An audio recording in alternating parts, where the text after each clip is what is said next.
A paz de Cristo, meu irmão, minha irmã, que Deus possa te abençoar. Quero te pedir, antes de mais nada, que você possa se inscrever, apertar em todas as notificações para que você possa receber todo o nosso conteúdo, que você possa também curtir, que você possa comentar e que você possa fazer algo para o reino do Senhor, que é compartilhar. Compartilhe esse vídeo que está por vir, não deixe de semear na vida das pessoas. Muita gente necessita ouvir a palavra de Deus. Então você que já está inscrito no canal, amém, Deus te abençoe. Você que não está e vê nossos vídeos, quantas pessoas veem nossos vídeos e veem os versículos da manhã, também os nossos shorts, todo dia às 6 horas da manhã são lançados, que não estão inscritos. Deus abençoe e abençoe a vida de outro também. Amém? Que Deus possa te abençoar rica e abundantemente. Pode rodar a vinheta em nome de Jesus. Deus abençoe.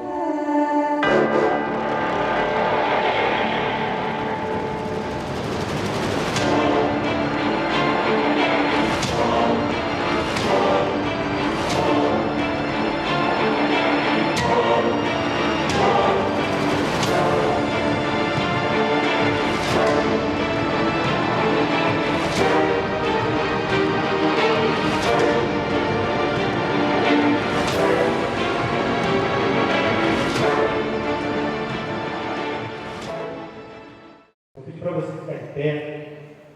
Ontem o pastor estava aqui e leu o texto de 1 Pedro, se não me engano.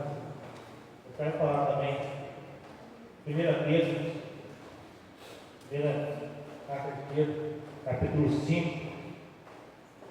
A gente vai ler do verso 6 ao verso 11. E a gente vai falar sobre... Eu dei o título de do sofrimento, tá? Vou falar um pouco sobre isso.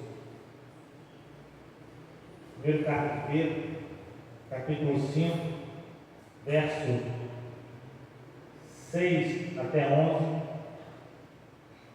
Presta bastante atenção, se você puder, eu sempre peço, deixa a sua Bíblia aberta, não feche ela não, depois que a gente lê o texto, deixa ela aberta para a gente poder ter aí, uma noção e uma melhor qualidade naquilo que Deus vai falar. Amém? Diz assim, primeira carta que Pedro escreve, capítulo 5, verso 6, diz assim: portanto, humilhem-se debaixo da poderosa mão de Deus, para que Ele, em tempo oportuno, os exalte. Lancem sobre Ele todas as suas ansiedades, porque Ele cuida de vocês. Sejam sóbrios e vigilantes. O inimigo de vocês, o diabo, anda em derredor, como leão que ruge procurando alguém para devorar. Verso 9: resistam-lhe, firmes na fé, certos de que os irmãos de vocês, espalhados pelo mundo, estão passando por sofrimentos iguais aos de vocês.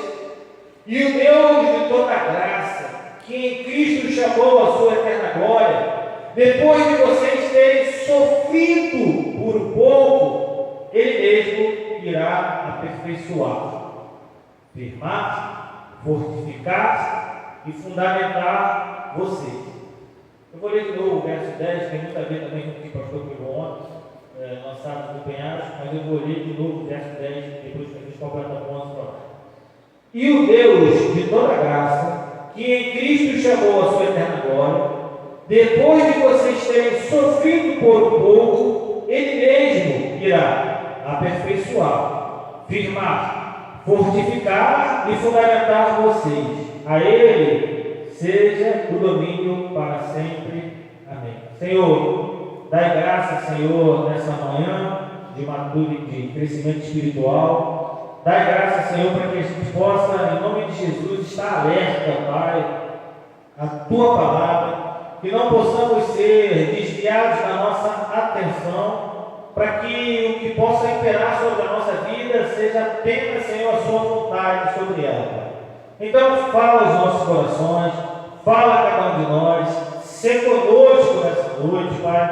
Pai, que o Senhor possa trazer uma palavra, Senhor, de entendimento, de edificação, para que a gente possa crescer na graça, ser aperfeiçoado, firmado, fortificado e fundamentado, Senhor, pelo amor e pela graça que o Senhor fez através do seu Filho amado Jesus Cristo, Pai.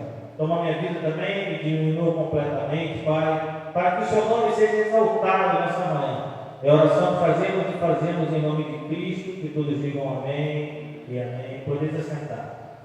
No ano de 64 depois de Cristo, uma grande parte da cidade de Roma, ela foi queimada.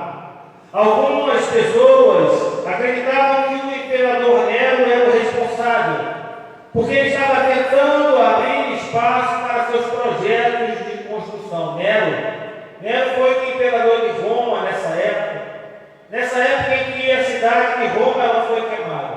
Nero era um imperador cruel, foi um imperador ruim, foi um imperador muito mau. Pois bem, algumas pessoas imaginavam que Nero foi o responsável por ter queimado a cidade de Roma, porque ele estava tentando abrir espaço para os seus projetos de construção. Então, enfrentando essas acusações, Nero então resolveu fazer o seguinte: eu vou acusar algumas pessoas, um grupo de pessoas, que já são vistas pelo público como suspeitas por qualquer tipo de coisa. Então, Nero já usou o que hoje muito é usado por muitas pessoas que têm um viés político diferente de outros. Então, Nero usou de uma coisa chamada narrativa. Então, ele usa de uma narrativa para colocar culpa num outro público que já não era bem visto, porque ficaria muito mais fácil dele sair do meio dessa confusão toda, como não sendo responsável por tudo que aconteceu dentro da cidade que ele era, o imperador da maior cidade, do Império Romano. E ele coloca justamente a culpa num grupo de pessoas, num público que já era, em geral, um pouco marginalizado, ou muito marginalizado pelos romanos, que eram os cristãos. Durante mais ou menos o mesmo período de tempo, os judeus da Palestina, os judeus que estavam já lá na Palestina, eles se rebelaram contra os romanos. E essa rebelião tornou-se uma guerra no ano 66 depois de Cristo, que terminou com a destruição de Jerusalém e terminou com a destruição da nação judia. Então, ambos eventos, esses dois eventos, tanto de Roma quanto esse que aconteceu na Palestina, eles resultaram numa perseguição aos cristãos. Nero perseguiu os cristãos em Roma de forma veemente e foi provavelmente responsável pela morte de Pedro e de Paulo também, do apóstolo Pedro e do apóstolo Paulo. Alguns cristãos eles sofreram devido ao conflito entre os judeus e os romanos, porque estes frequentemente não faziam distinção entre aqueles judeus que eram cristãos e aqueles que não eram. Então, para eles, pouco importava se era cristão, se não era cristão, eles já olhavam para a pessoa e viam que ela tinha um costume judaico, e aí os romanos vinham para cima. E é justamente nesse período que o apóstolo Pedro ele escreve a sua primeira epístola. É justamente nesse período do sofrimento que há, tanto na Palestina, onde ficava a nação judaica, como lá em Roma, onde os cristãos estavam sendo perseguidos, que Pedro escreve a sua primeira epístola. Ele entendia, sabia que muitos cristãos iriam enfrentar uma severa perseguição durante esse período. E o propósito dele, ao escrever essa epístola, era advertir a esses irmãos contra a tribulação que era iminente, que já estava acontecendo. Eu não sei se você tem passado por tribulação, e aí eu não estou falando apenas de perseguição, não sei se você está passando por dificuldade, eu não sei qual é a sua dificuldade, mas sempre vai chegar um momento em que a gente vai ter um momento de tribulação que vai ser iminente na nossa vida. Sempre vai ter um momento em que vai ter dificuldade na nossa vida. Sempre vai ter um momento que vai ter sofrimento na nossa vida. Eu sempre falo isso. Além disso tudo aí, ele queria também encorajar aqueles irmãos a permanecerem fiéis durante esses tempos difíceis. Eu não sei se você reparou, mas é uma coisa incrível que acontece com o cristão evangélico. O cristão evangélico, ele vai à igreja, ele procura Deus, ele dizima, ele oferta, parece que ele vai buscando cada vez mais o Senhor. Aí acontece uma tribulaçãozinha, pequenininha que seja, a primeira coisa que ele faz é reclamar com Deus. A primeira coisa que ele faz é: eu dizimo, eu oferto, eu vou à igreja, eu sirvo, eu faço tanta coisa, eu dou meu suor e o Senhor não está me vendo. Na primeira tribulação, a primeira coisa que ele faz é colocar a culpa na igreja, é colocar a culpa no pastor, é colocar a culpa no ministro, é colocar a culpa no diácono, ele sempre coloca a culpa em alguém, ele sempre procura um responsável pela situação. Engraçado que os nossos irmãos católicos, eles fazem o inverso. Muitos deles não são praticantes. E aí eles estão no mundo. Mas aí começa a tribulação na vida deles, eles vão para a igreja. Eles fazem o sentido inverso do que o cristão evangélico faz. Eles começam a igreja, aí encontram Cristo. Aí eles começam a procurar. Eles começam a buscar. Eles começam a rezar. Depois eles alcançam o Cristo e o outro sai. E a gente faz justamente o sentimento, a gente faz justamente o sentido inverso.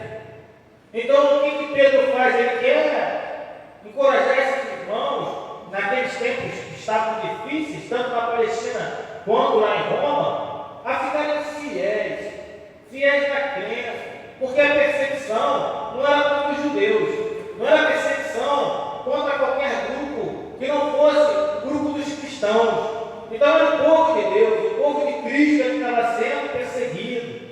Os cristãos estavam sendo perseguidos, e havia grande inquietação no meio do povo cristão.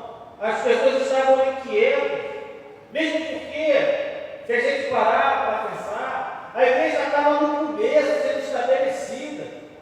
33 depois de Cristo, aconteceu a entrega, a morte, a ressurreição, a ascendência de Cristo. A gente está falando de 66 depois de Cristo.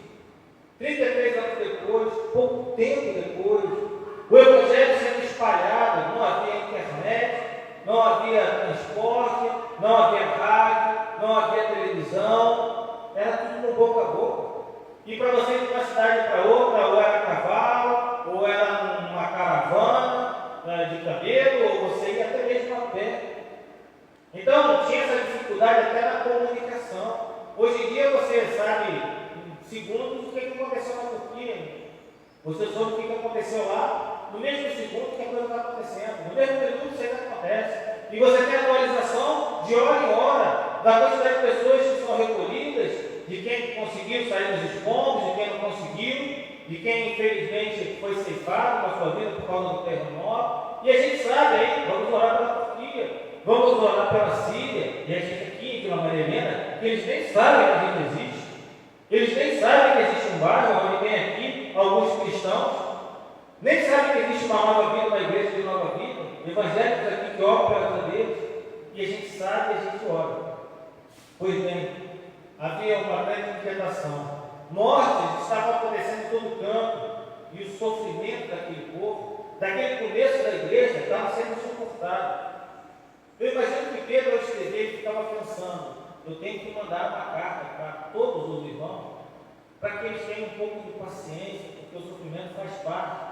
Porque o sofrimento ele vai, é evidente, não tem como não sofrer, mas para que mantenham-se firmes na fé. Essa semana eu estava sentado ali, mexendo com algumas coisas, eu me lembrei daquela situação dos apóstolos, acho que está em Atos 5, se eu não me engano, que os apóstolos eles começam a pregar o Evangelho, e aí mandam prendê-los, e aí o anjo aparece, tira eles do cárcere, eles saem, e eles vão para o templo pregar de novo, e o guarda vai lá, pega eles e leva para o sinédrio, e aí Caifás queria, que era o sumo sacerdote na época, matar eles, e aí Gamaliel levanta e fala: olha, tira eles daqui, vamos conversar com a gente.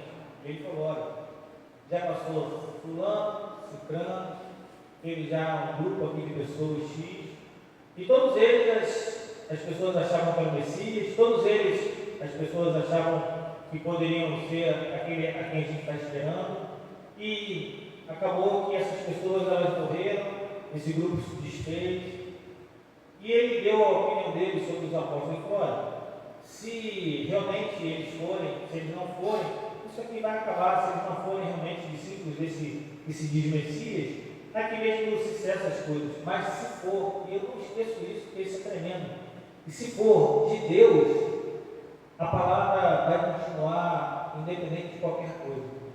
Então, a palavra é tão poderosa que, independente de quem vai levar, de quem não vai levar, ela vai chegar em determinado momento das pessoas. E Pedro sabia disso. Pedro sabia que já havia uma igreja no sentido amplo da coisa, não uma igreja estruturada, não uma denominação, mas ele sabia que havia uma igreja espalhada no mundo. Já havia 33 anos que havia sido propagado o evangelho. Então, já havia cristãos na Palestina, já havia cristãos em Roma, que se juntavam em lugares escuros ou obscuros para que não fossem perseguidos. Mas agora estava acontecendo algo diferente. Agora estava acontecendo morte por conta de situações de uma guerra na Palestina e por causa de uma narrativa que foi entregue por conta da queimada que houve em Roma. Pois bem, Pedro manda essa carta inspirada por Deus, juntamente para exortar aquele povo a continuar prosseguindo.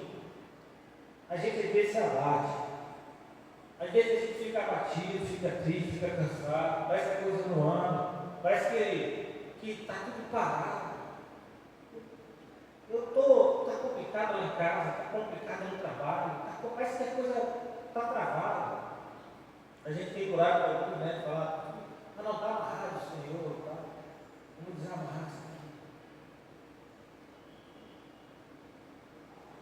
Pois bem, Pedro então, ele escreve essa carta, essa primeira carta, e lembra aos irmãos de Roma que o sofrimento ele precede a glória.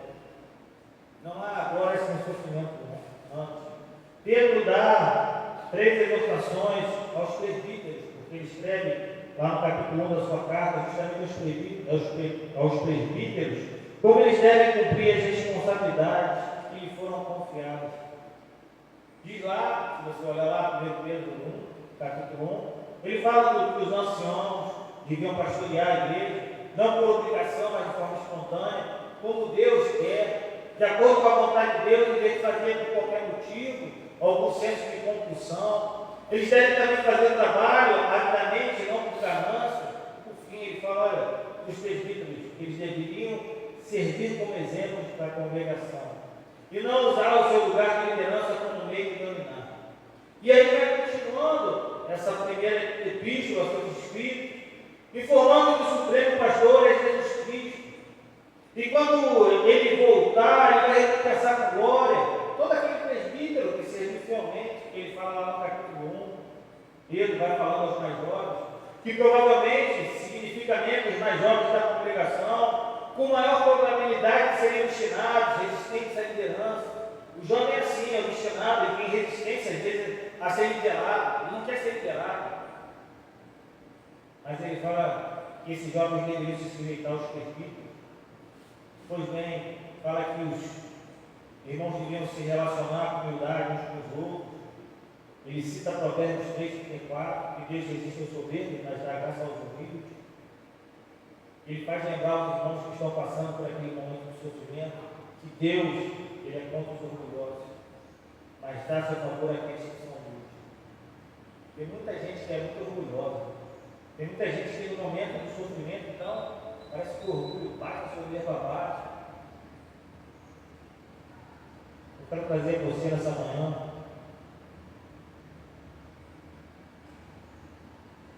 a somente o coração. Que muitas vezes na nossa caminhada de fé, a gente acha que o Senhor tem nos esquecido em meio de dificuldades. Às vezes a gente também pensa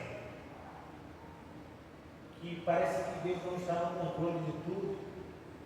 E aí então a gente vê as nossas vidas sendo tomadas por um rumo que jamais nós podíamos imaginar, porque estamos dentro da casa do Senhor. Porque somos crentes e somos cristãos.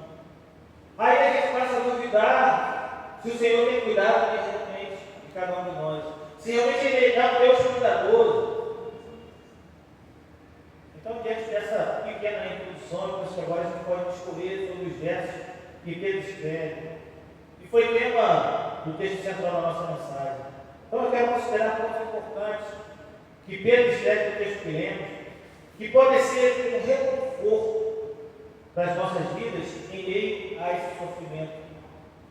O primeiro ponto que eu vejo está lá em 1 Pedro 5,6, diz assim: portanto, humilhem-se debaixo da poderosa mão de Deus, para que Ele, em tempo oportuno, os exalte.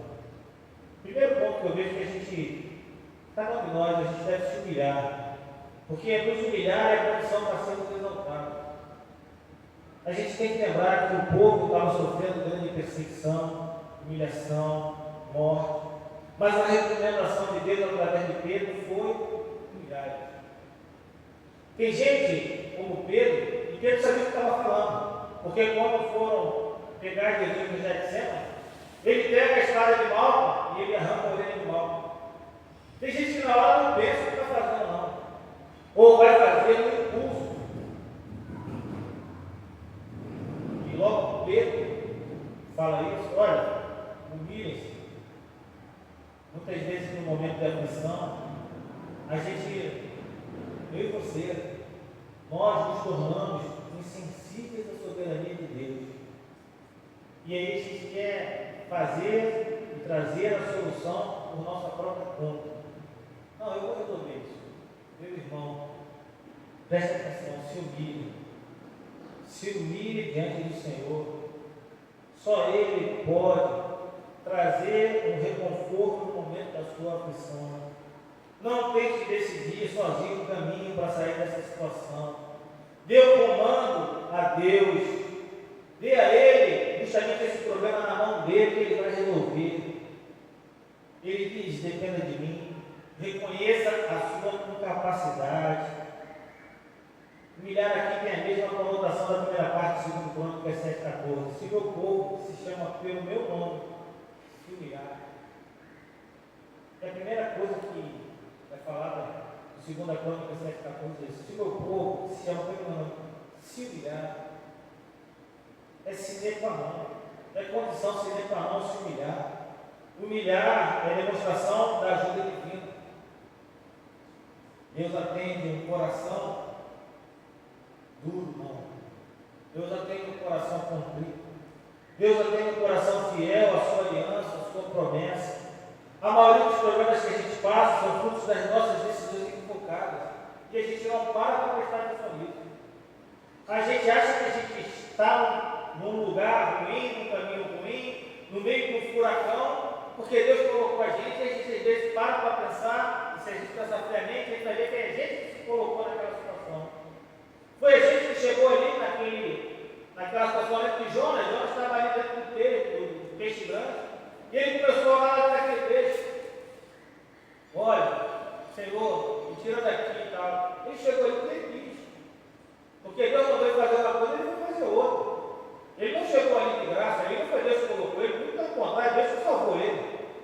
O peixe foi ali pela simples salvação que Deus teve, pelo amor que ele tinha para Jonas. Se tudo deu errado, então por que a gente não segue Cristo? Por que a gente acha que a gente pode ter a solução e a nossa solução pode acontecer sem Ele? Humilhar é condição, não há outro caminho. Então, meu irmão, se humilhe, entregue ao Senhor. Está sofrendo, está passando luta, entregue ao Senhor. Fala para ele: Senhor, aqui, ó, está entregue para o Senhor o problema. Pronto, aquilo que eu estou agarrando tanto aqui, que eu estou tentando resolver, que eu mesmo me coloquei aqui nessa enrascada, estou entregando para o Senhor. Segundo ponto que eu vejo, diz aqui em 1 Pedro 5,7: lancem sobre ele todas as suas ansiedades, porque ele cuida de vocês. Segundo ponto que eu vejo aqui, para a gente passar pelo sofrimento, mas passar por ele de uma forma um pouco mais amena, é que a ansiedade, ela não nos pertence. A ansiedade, ela não nos pertence. Olha o que Pedro fala: lancem sobre ele todas as suas ansiedades, porque ele cuida de vocês. Está ansioso, está preocupado. Então, lança sobre Cristo. O povo estava sendo perseguido e morto. E veja bem, eu não estou falando de gente jovem, não. Eu não estou falando só de adulto, não. Eu estou falando de criança. Eu estou falando de idoso. Porque eles matavam criança, matavam idoso, matavam jovens, matavam adultos. perseguiam todos. Não matavam os pais e deixavam os filhos, não. Não perseguiam os pais e deixavam os avós, não. Era todo mundo, era toda a família. Eu imagino que entre eles havia uma grande aflição, ansiedade, para que tudo passasse logo, para que aquele pesadelo tivesse fim. E é nesse contexto que Pedro afirma: lance sobre ele todas as suas ansiedades. Não é uma ansiedade é um mal que atinge a pessoa, tanto no seu aspecto físico como no seu aspecto psíquico. Ela tem a ver com uma aflição, com agonia, desejo, apreensão incontrolável por alguma coisa. A palavra grega para ansiedade vem de uma raiz que expressa a ideia de distração. De fato, a ansiedade é um grande agente de desequilíbrio e de desordem. Seja como for, a verdade é que a ansiedade é um fardo pesado demais para qualquer pessoa. Tem gente que tem transtorno de ansiedade. Eu acho que todos nós temos um pouco de ansiedade conosco. Tem gente que tem um pouco mais. E tem gente que realmente, eu acredito, tem realmente um transtorno de ansiedade. Já é um caso grave. Mas há um problema, há uma solução para esse problema. Entregue, lance para Deus. Lance para Deus a sua ansiedade. A palavra do Senhor nos convida a estarmos lançando sobre Ele toda a nossa ansiedade. Então, lance sobre Ele a sua ansiedade, seu descontentamento. Lança sobre Ele seu desânimo, seu desespero, seu sofrimento. Porque Ele vai ter a solução para todas as coisas e Ele vai trazer o conforto. O que falta às vezes é a gente confiar no Senhor. Às vezes a gente não confia, a gente fala que confia, mas na prática a gente não confia, a gente não entrega. A gente quer ficar com aquela coisa na mão, não quer se humilhar, não quer entregar, não quer lançar sobre Ele aquele problema. Deus tem cuidado com cada um de nós. Deus cuida de cada um de nós como um pai cuida de um filho. A gente às vezes também se preocupa demasiadamente com coisas que não é para se preocupar demasiadamente. Às vezes a gente faz uma tempestade com copo d'água, e a verdade é essa.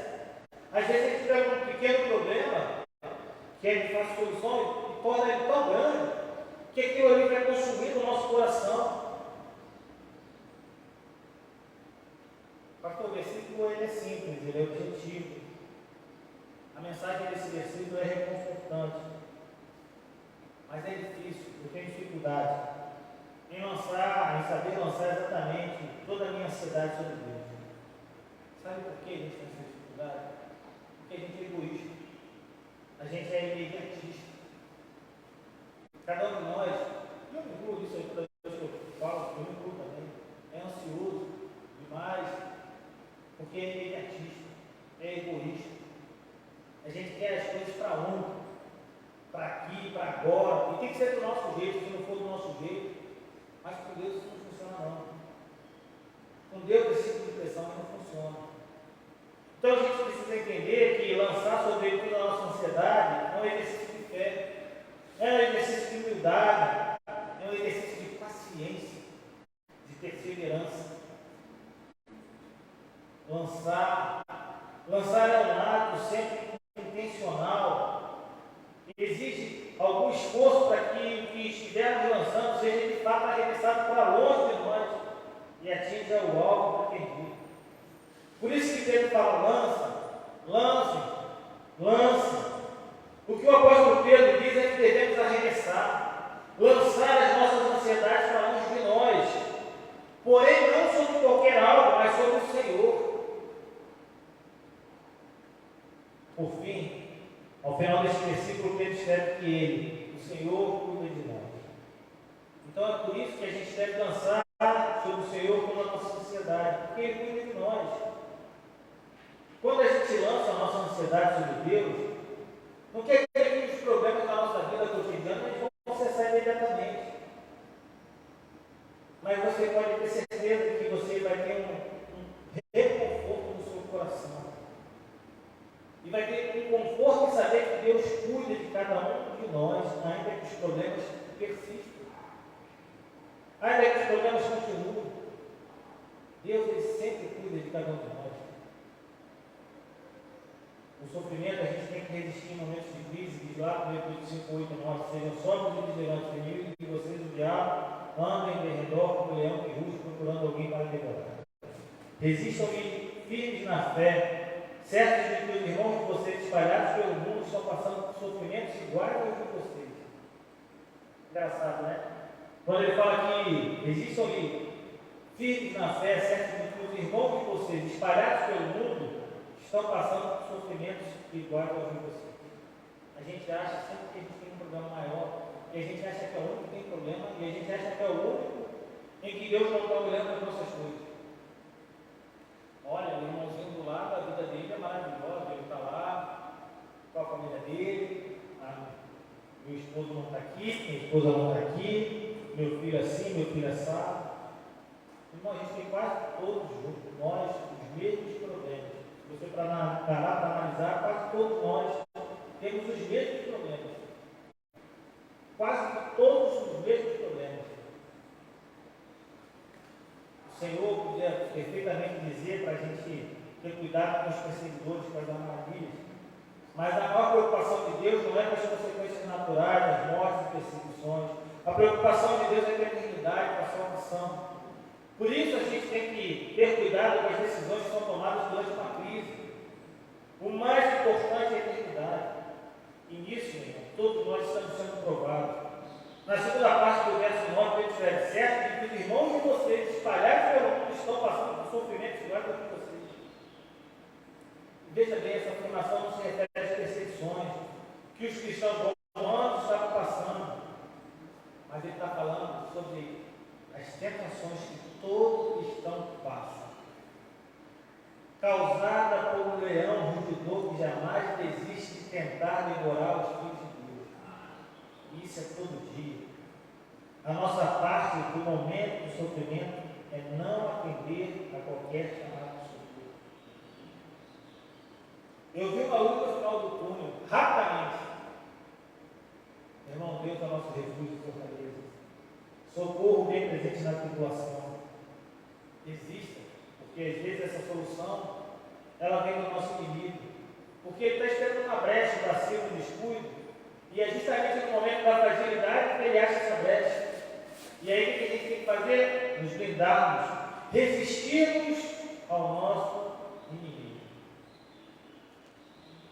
Observe que mesmo nesses momentos em que estamos sendo tentados pelo inimigo, provados por Deus, a gente está sendo alvo do cuidado de Deus. E isso é muito bom.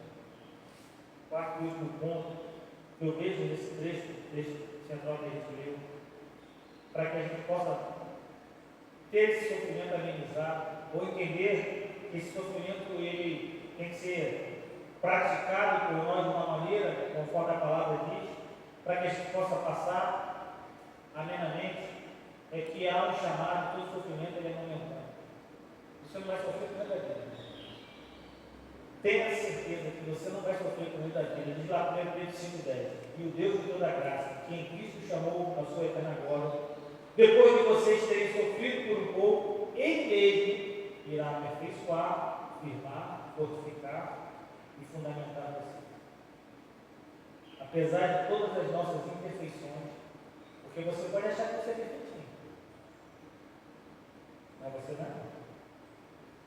Apesar das nossas falhas, você pode achar que você não falha, mas você falha. Apesar das nossas decisões equivocadas, ingratidão, há uma graça maravilhosa que nos chama para sermos a direção de Deus. O sacerdócio real, a nação santa, o povo adquirido. Imagina um povo que está sendo dizimado, foi forçado a fugir da sua casa, viu-se perseguido e morto. E Deus diz com todas as letras que foi pouco. É o que Deus está dizendo aqui. Depois de vocês terem sofrido por um pouco, irmãos e irmãs, Deus não vê nossos problemas na perspectiva de nós. Ele é onisciente, nós não somos. Dele provém todo conhecimento e nós não temos nada. Ele é Deus e nós não. A gente precisa viver com o entendimento de que os propósitos de Deus se cumprirão no futuro. Vão exigir da nossa caminhada de fé certa dor, renúncia no presente. Ele tem cuidado de nós. Mesmo que não estejamos percebendo, mesmo que as circunstâncias não revelem, mesmo que não entendamos, eu não consigo entender porque eu estou passando isso. Ele sabe o que ele está fazendo. Ele apenas deseja e espera que façamos a coisa certa. Se a palavra de vida diz que Ele mesmo vai nos aperfeiçoar, confirmar, fortificar e fortalecer, Ele vai fazer as 4 coisas: aperfeiçoar, confirmar, fortificar e fortalecer. Isso vai acontecer, porque a palavra ela foi feita para ser cumprida. Ela não foi feita para ser lida e jogada ao vento. A palavra de vida não é um livro que a gente joga ao vento as palavras e espera o vento vir para cá e para lá. Ela é plantada no nosso coração para que a gente possa ficar edificado no Senhor e entender o que o Senhor quer em todos os momentos da nossa vida. Então, no sofrimento, creio que Deus está no controle. Creio que o sofrimento ele é momentâneo. Você não vai ficar nessa o tempo todo, não. Daqui a uma hora que vai acabar, mas pode ser que comece outro. Tome cuidado com as coisas que você faz. Tome cuidado com as coisas que você passa, que você dá. A sua ansiedade pode te atrapalhar. Se humilhe. Tem gente que não gosta de orar. Se soubesse que a oração é a mais poderosa do crente, essa pessoa ia ficar com o joelho doendo. Ia ficar com as calças na parte